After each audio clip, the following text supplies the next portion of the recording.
Alright, I'm back one more time with one more thing for the Amiga 1000. I don't have my son with me. He usually helps me do the videos, so I'm going to have to try to hold it and talk about everything. Been working with the ACA500 and the accelerator card I got, if you've been watching the other videos. So what I wanted to do is build a case for this thing because it was just the bare boards sticking out here. So I made this case. It's a little rough. It's just kind of a first draft, but it works pretty good. I got a little stand underneath here for it to sit on, and it let me try to take it out here. I got it bolted in here. The top's not bolted on, but I got it bolted in so that you can pull on it and everything. The stand is the perfect height for it. Worked out really well. I did a couple of modifications to the board also to because it's upside down in here basically. So now whenever you boot everything up,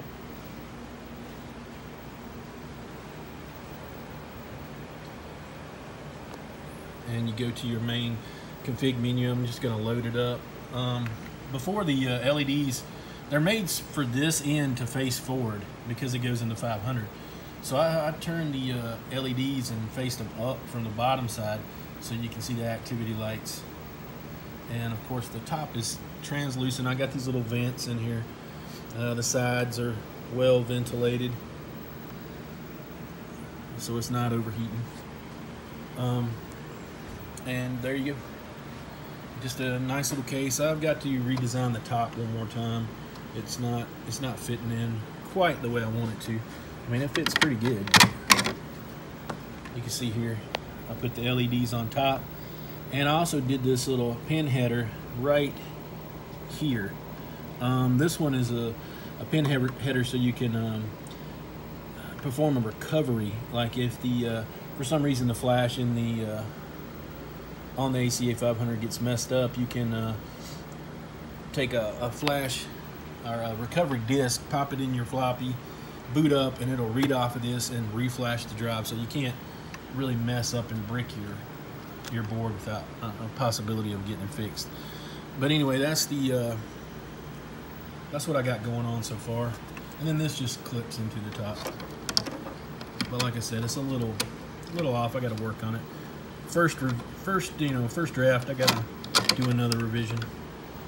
But also one other thing, when you put your the stuff that's built for the 500 over on the 1000, it gets in the way of your controller port and your mouse port.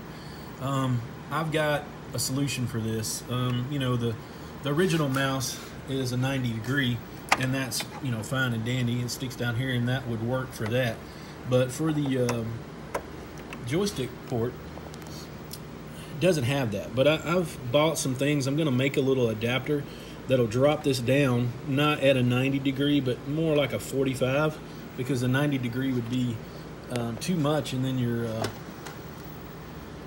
controller would hit the table too much, and it wouldn't fit in there. So I'm going to make it more at a 45 where it'll come up underneath the board and connect in. Those will be here probably this week, so I'll get those built and we'll see how they do. Oh, I turned off the mold. But doing pretty good. I'm enjoying it. I'm having a lot of fun. I've already put a whole bunch of games in here.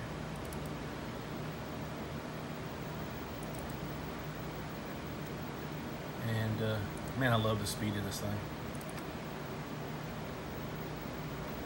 It's awesome. But anyway, won't make a long video.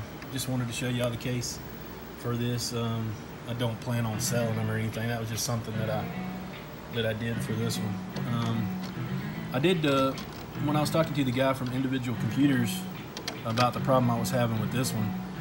I asked him, you know, were there any more of these available?